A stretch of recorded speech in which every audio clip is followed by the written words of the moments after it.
4.1 million bookings for winter 2021-22 and the summer of 2022. Now, new research by the money transfer company Wise suggests that managing finances is the biggest challenge to stopping small to medium-sized enterprises from expanding globally. In a poll of nearly 5,000 companies, it found that the complexity of international banking was one of the main deterrents to expansion. Well, joining me now is Christo Carmen. He's founder and chief executive of Wise. Christo, very good morning to you. I was quite surprised by this poll finding. I think a lot of people would have assumed that tariffs would be the biggest stumbling block for international expansion. It is indeed. Tariffs are actually quite high up there as well. So you're right here. It's almost at the same level as international banking, and then figuring out how to work out the taxes across and the regulations across the different jurisdictions where businesses want to operate. And what are the biggest specific challenges that businesses like these face with international banking? So the main challenge is, well, there's two challenges. One is when you're selling your product abroad, you want your customers to be able to pay you. Usually they would go through their banks, and what happens there is banks hide quite a bit of their fees into the exchange rate. So what businesses see is whenever they sell internationally, it just gets so expensive for them to do so internationally versus domestically. And the same as when you're selling internationally, you're quite likely to have expenses abroad as well, whether you're hiring people internationally or paying for goods. And again, you get hit by this extra cost, hassle, and in fact inconvenience whenever you're going through your bank to pay for goods or to get paid internationally. Now, Christo, you polled 5,000 companies from around the world, a lot of them all from various different countries. I mean, did the responses vary from country to country? Well, we know that in the UK, for example, only a third of small businesses are multinational or kind of working internationally. Whereas in Singapore, for example, it's 70% of the businesses. So, of course, they're a smaller island nation than we are. But I think increasingly after the Brexit, we will have to work like outside of the borders, and when we see that UK, like US and European countries, they're kind of all trying to expand the reach of their businesses outside of their borders. So UK is not doing amazingly in terms of how international their small businesses are. I presume it's less of an issue for small businesses in the Eurozone because, of course, they're playing into this very big market where they all have the same currency. Exactly. And, we have to be, we're kind of coming from the back in the UK, so we kind of have to be smart and think about how do we help our businesses be more international. And we can solve it from the banking side, but there's kind of more that can be done on assistance. Now, you've just published your latest results. I think a rise in customer numbers of 23% year on year. For how long can you keep up that sort of momentum? There's just a huge amount of demand for our services, and that's on the people side.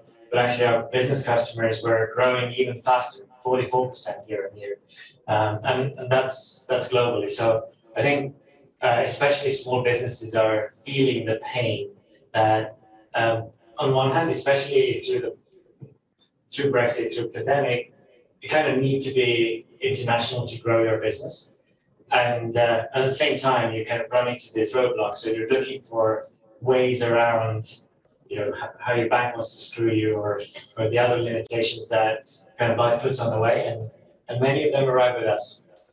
And most of the demand is coming right now from small businesses rather than individual consumers? I mean, it's both. Our user base is really mixed. We still have a very, very large population of, across our 11 million customers, there's a lot of individuals who have cross-border use cases, whether they sending money home or living abroad, they've moved as expats or students or or retired somewhere. So there's an enormous a group of people in the world who have these cross-border lives. But then, of course, small businesses and micro businesses, for them, it's even more crucial to save money on their banking and on their operations. All right, well, look, Christo, while we have you, I hate to ask you this, but it recently emerged that you'd been fined by HM Revenue and Customs for failing to pay a tax bill on time. £365,000, I think they fined you. I presume your tax return this year is going to be in good and early.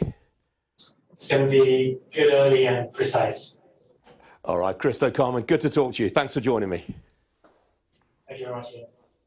Some other business news now, and the house builder Berkeley Group said today that it will be more profitable over the next 3 years than previously expected. The UK's fourth largest builder by stock market value said it now expects to grow profits by 5% in each of the next 3 years, now that sales have recovered to pre-pandemic levels in its core markets in London and the southeast of England. Pre-tax profits for the 6 months to the end of October came in at £290.7 million. That was up 26% on the same period last year. And staying with house building, Taylor Wimpey, the UK's third biggest house builder by stock market value, said today that its chief executive, Pete Redfern, is to step down after almost 15 years in the job. Mr Redfern, who's been in the business for more than 2 decades, was originally finance director of George Wimpey before becoming chief executive in 2006, going on to lead the company's merger the following year with Taylor Woodrow and then heading the combined business. Well, the company, which praised his outstanding service, said he would step down once a successor had been appointed.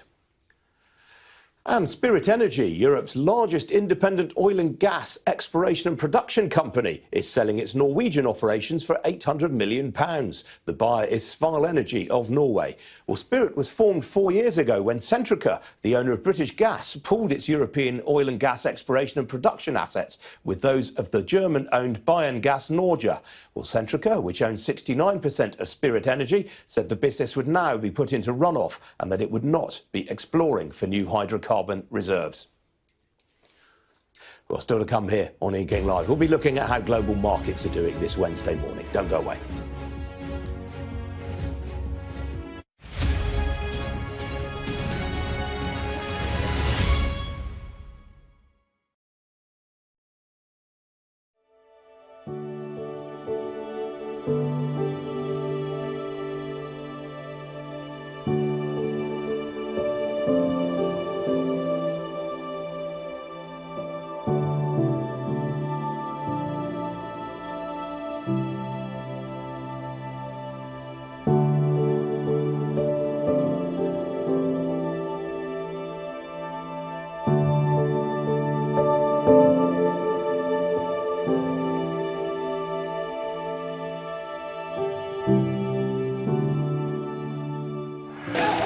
Breached the road. There is a lot of gas being fired all around us. शांति से इनको समझाओ वरना ये हम लोग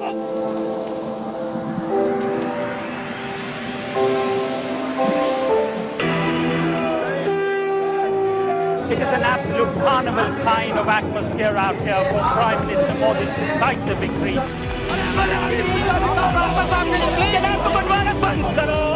These students are defying the prohibitory orders and now they're going to be arrested. We aim to be the best and most trusted place for news. The roads have been inundated. The only way out is to get people by boat. What is feared that over 200 people might have died because of these landslides. This on any given day would have been bustling with people, but today it's absolutely deserted. This is one of the most sensitive areas of northeast Delhi where there's been clashes. I'm Neville Lazarus and I'm Sky's reporter based in Delhi.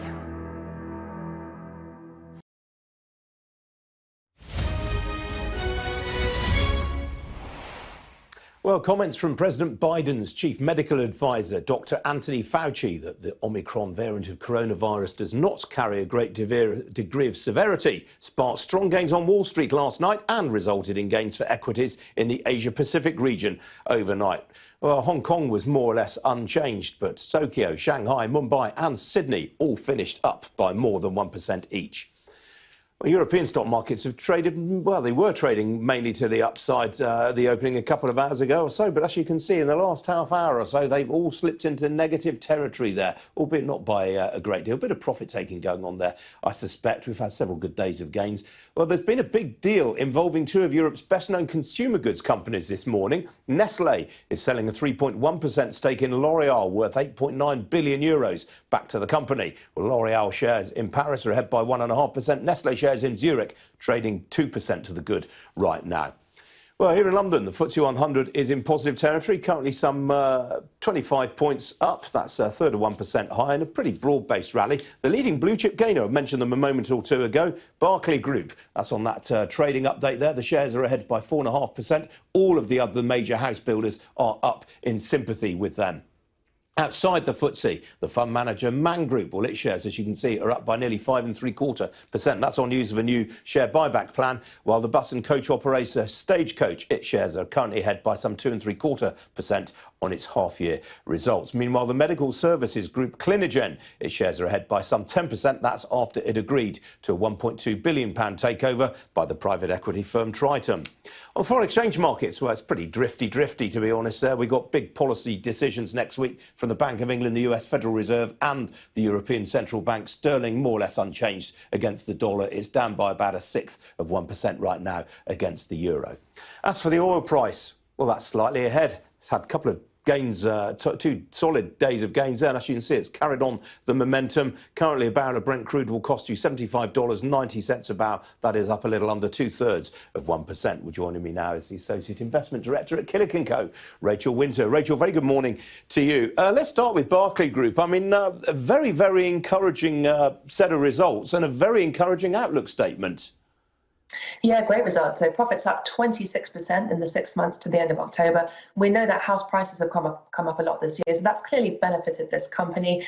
What was most interesting for me, though, was the comments on build cost inflation, because this has been quite a concern in the building sector for quite some time. We know that builders have been struggling to employ people and also to get materials. So in this particular statement, Barclays Group said that build cost inflation is running at 5%, which doesn't sound too terrible, but they have also said that the pressure is starting to ease. So I do think that's one of the reasons why the share price is up so strongly this morning. Now, we've also heard from TUI this morning. I mean, they painted a fairly encouraging picture, but the share price is off about 4.5% right now.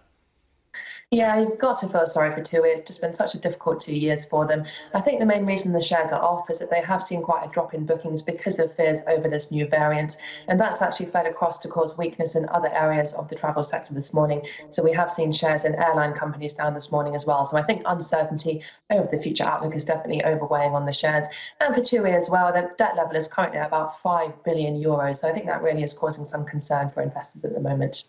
Absolutely. Now, you mentioned travel, of course. Another company very much geared to travel is SSP, the catering company. They've updated the market too. They have. So they operate outlets within railways and within airports. They've been hit really hard by the lack of commuting and the lack of travel as well. They said this morning that revenues are still 70% below where they were in 2019, so still really suffering at the moment. They have seen some positive momentum, so consumers are starting to return. They have got plans to open more outlets. Currently, they've got about 72% of their outlets open at the moment. But this is one company that probably is really hoping there won't be further restrictions on travel. And also they'll be hoping there won't be another work from home order, because that could really hit them hard. Absolutely. And we've also heard today from Numis, the corporate finance and broking firm. I mean, pretty good year by and large for the city.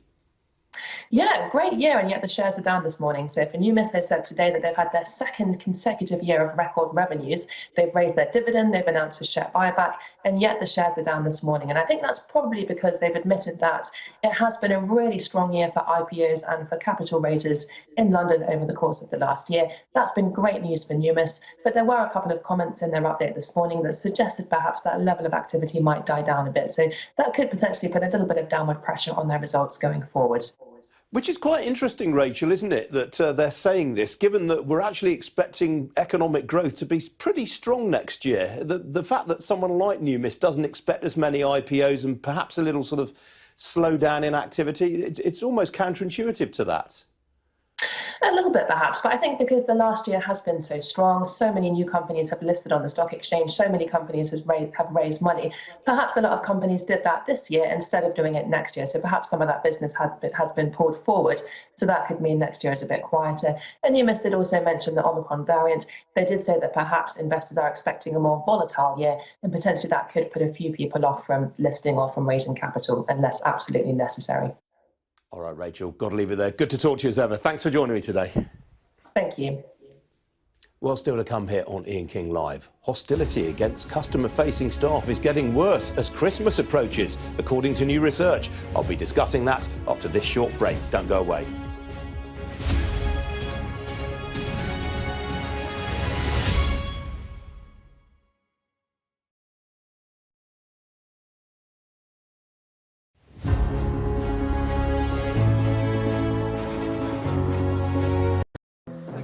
Check. I live my life on the edge, push myself to the edge, till there ain't nothing left on the edge. I know it's so cutting edge, always go for the edge, only roll with the best on the edge.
Welcome back. Now, more than 50 business leaders, including the chief executives of Sainsbury's, Marks & Spencer and First Direct, have signed an open letter calling for employers, the law and customers themselves to recognise that hostility towards staff is unacceptable. Well, it comes as new research from the Institute of Customer Service suggests that nearly two-thirds of providers have experienced hostility in the last year. Well, nearly half of those who experienced aggression in the last 6 months blame the rise on stock and staff shortages. Well, joining me now, the Chief Executive of First Direct, Chris Pitt, and Joe Coulson, who is Chief Executive of the Institute of Customer Service. Welcome to you both. Chris, let me start with you. I mean, how much of a problem is this for you at First Direct?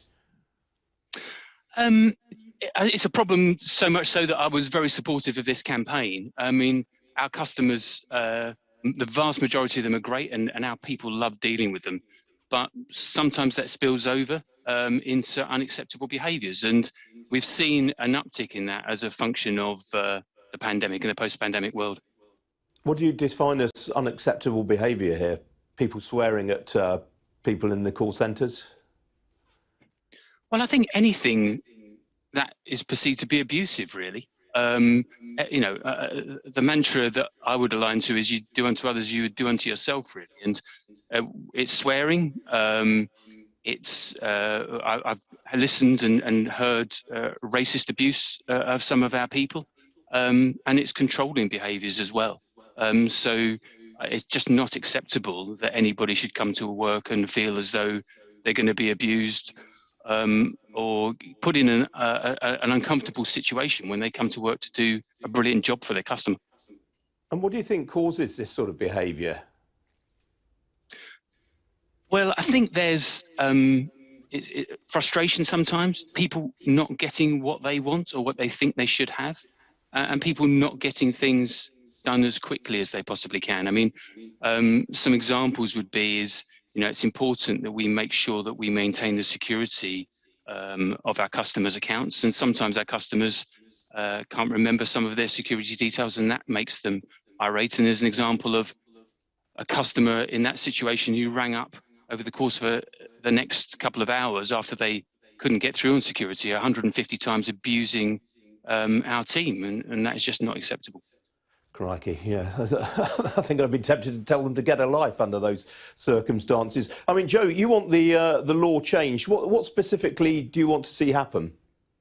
So I think there's three things, Ian, that the letter is calling for. One is, as Chris has said, for a zero tolerance approach from organisations. Secondly, for us as consumers to perhaps pause and think. And then thirdly, as you said, a change in the law, to ensure that this level of abuse is seen as a standalone offence.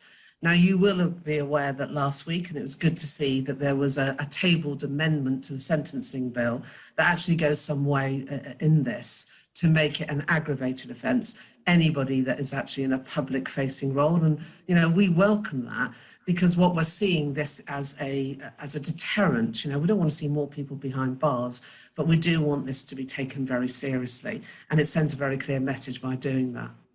Obviously, Joe, we've just had a reimposition of some COVID restrictions. Do you worry that that's going to make things worse? I mean, we've heard on this programme concerns from CEOs of retail businesses concerned about shop workers' safety. Certainly, the last 18 months have been pretty challenging. And as Chris has already said, some of that is driving frustration. We're more anxious. And certainly in previous research we've done, the wearing of masks or COVID measures have added to some of those issues. But, there's a big difference between you and I getting a bit frustrated and some of the things that Chris is talking about and a number of our other members are talking about in terms of abusive behaviour. And that's what we're really trying to avoid and address going forward. But, Joe, as far as you're concerned, that the pandemic has seen a worsening of customer behaviour, I'm interested you say that.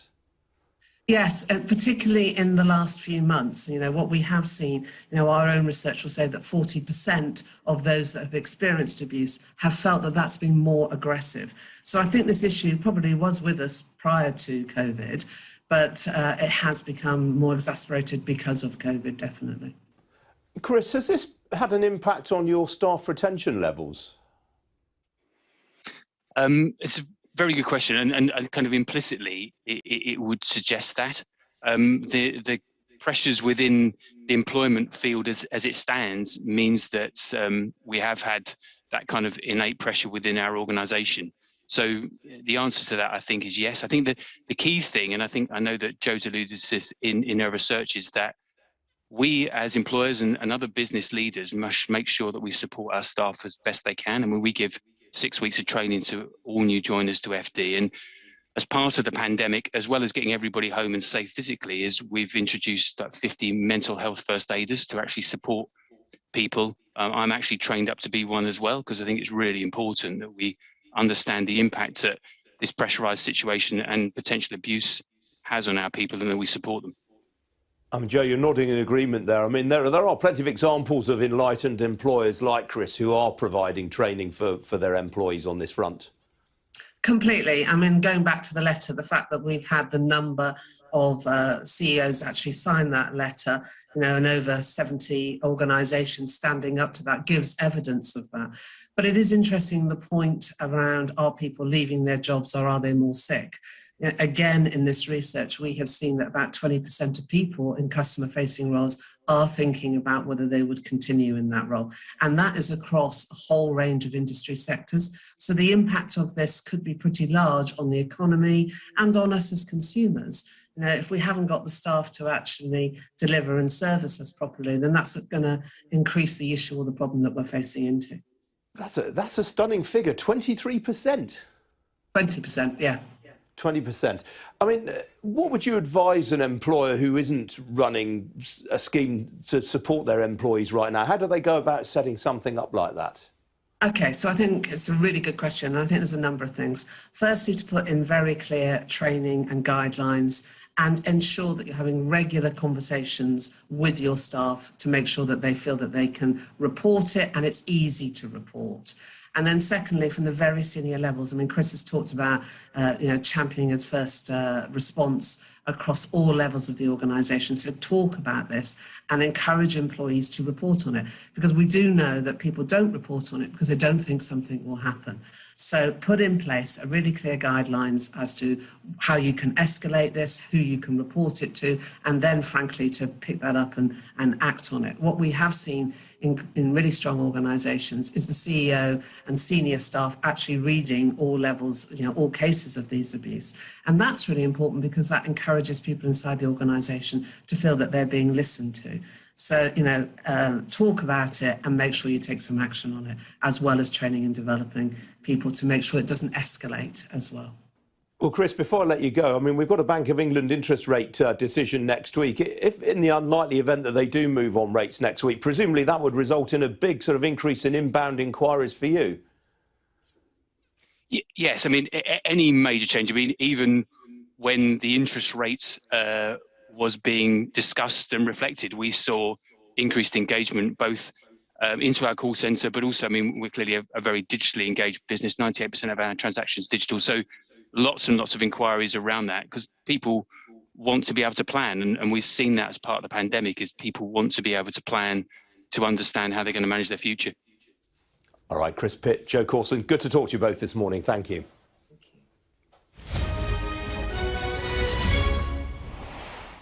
Time for a look now at this morning's business pages, and the Financial Times splashes with yesterday's call between Joe Biden and Vladimir Putin, in which the US president told his Russian counterpart there would be sanctions involving the controversial Nord Stream 2 pipeline if he invades Ukraine. Well, the paper leads its companies section. Interesting story this, a report that the German rail operator Deutsche Bahn failed to comprehensively inform its auditor, PwC, of fraud allegations at the country's largest infrastructure project, which is the construction of a new railway station at Stuttgart. The Times leads its business pages with an admission from Nick Train, one of the city's most widely followed fund managers, that he's suffering from his worst investment performance in 2 decades. The Times also reports on a warning from the National Audit Office that the government appears to be prioritising negotiating new trade deals rather than ensuring its post-Brexit trade agreements deliver benefits for both businesses and consumers. The Daily Telegraph also has a trade-related story on the front of its business section. It says that the UK's financial services exports to the US last year outstripped those to the EU for the first time. It also reports that millions of smart meters could require replacing because they currently run on 2G and 3G signals, which are set to be switched off 12 years from now. Well, joining me as ever on a Wednesday is the Associate Editor at the Sunday Times, Oliver Shah. Ollie, good to see you this morning. Let's start with this Nick Train story. I mean, he is a very, very widely followed figure, isn't he? Morning, Ian. Yes, he is. And 3 years ago, he described himself as a raging bull, saying there are plenty of buying opportunities in markets. This week, striking a much more sober tone, saying he's not going to be flippant about the underperformance at his investment trust, and indicating the lack of exposure to software and tech has left him behind. Big investor in stocks like Unilever, consumer goods giant, which is being squeezed by inflation. And there are question marks over how much companies like that can pass on these pains to consumers. Do you think this is likely to lead to a big outflow of customer money from his funds? It's hard to say, isn't it? I mean, as you said to begin with, he's a big name in IFA land, and he has a very loyal following among financial advisors and retail investors in particular. But people are quite fickle at the moment, aren't they? And active managers are not having the easiest time, given the markets have kept going up in pretty much a straight line despite the pandemic, and index tracking funds are so cheap. So you wouldn't count against it. No, I guess every fund manager is entitled to a couple of duff quarters, aren't they? They are, and these things are super tankers to a degree, aren't they? They're quite hard to move around quickly, and often the point where confidence ebbs away is the worst point to sell and rotate into other things. So you would guess he'll try and stick to his guns. Absolutely. Now, another story that's widely covered in all the papers this morning, there's a spat between Elliott, the activist fund manager, and SST. I mean, SSE, the renewables company, doubled down last week. Elliott's been calling for a shake-off, and SSE have basically told them to take a run and jump. Yeah, it's a good city dust-up, isn't it? Elliott seemed to have developed a slightly different playbook in the UK to the US. The US market activists are very aggressive, aren't they, and tend to go out all guns blazing straight away. Elliott over here at least pretends to be a bit more reasonable and isn't actively calling for Alistair Phillips-Davies, the SSE boss, to go, but it is asking for 2 seats on the board, I think, and for the, as you say, the renewables business to be split off from the regulated electricity networks. SSE is standing firm.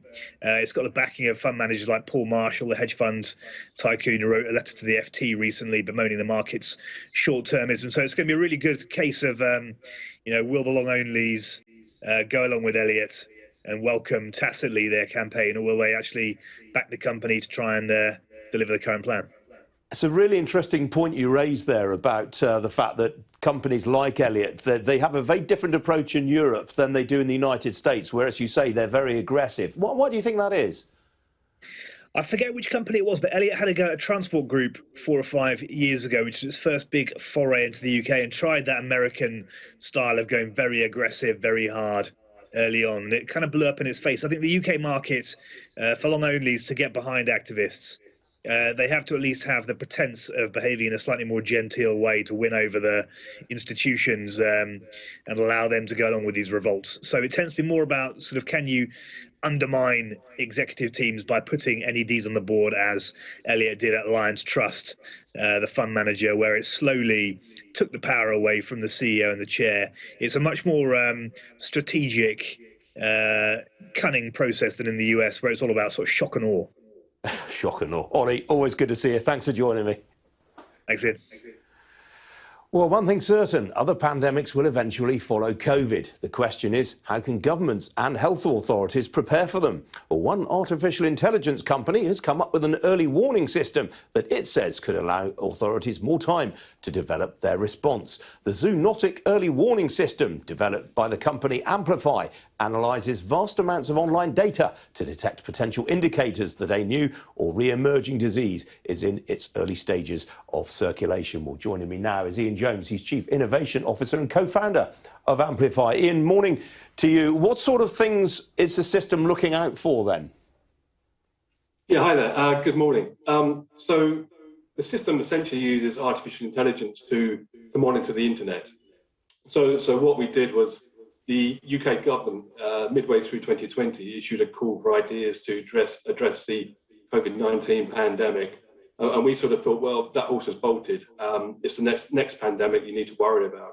So what the machine is doing is we've trained it to learn and look at let's call it the global dialogue of documents and the global chatter around the outbreak of previous zoonotic events, disease events, and learn the patterns from those events, and then essentially monitor the internet going forward to see if those patterns start to re-emerge.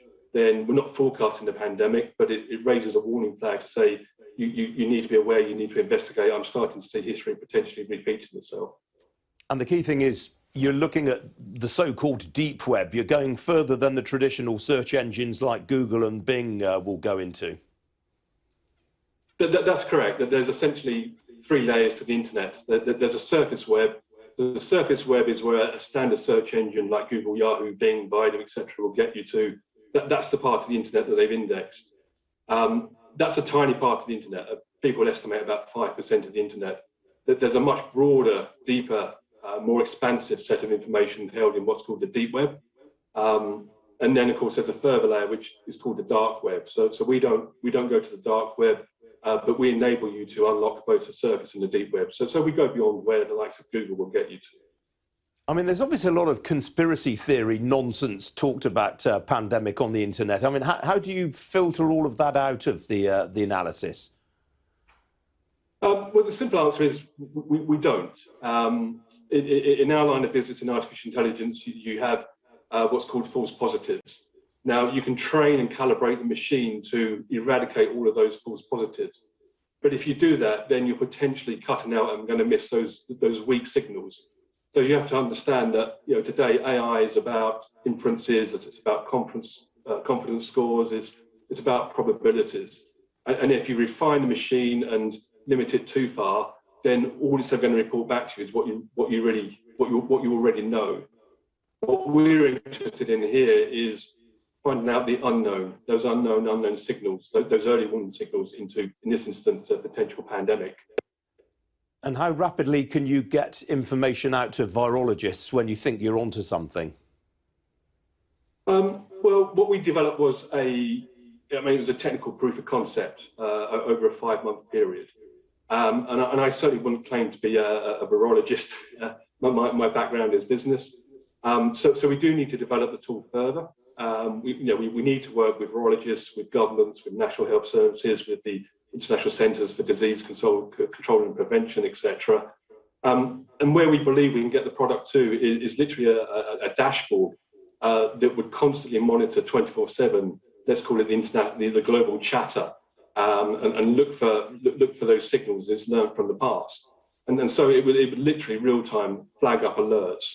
And like I say, it wouldn't be about saying there's a pandemic is about to occur, but it would direct those individuals, those experts, to this is where the dialogue's occurring, these are the people that are behind it, this is where you should investigate.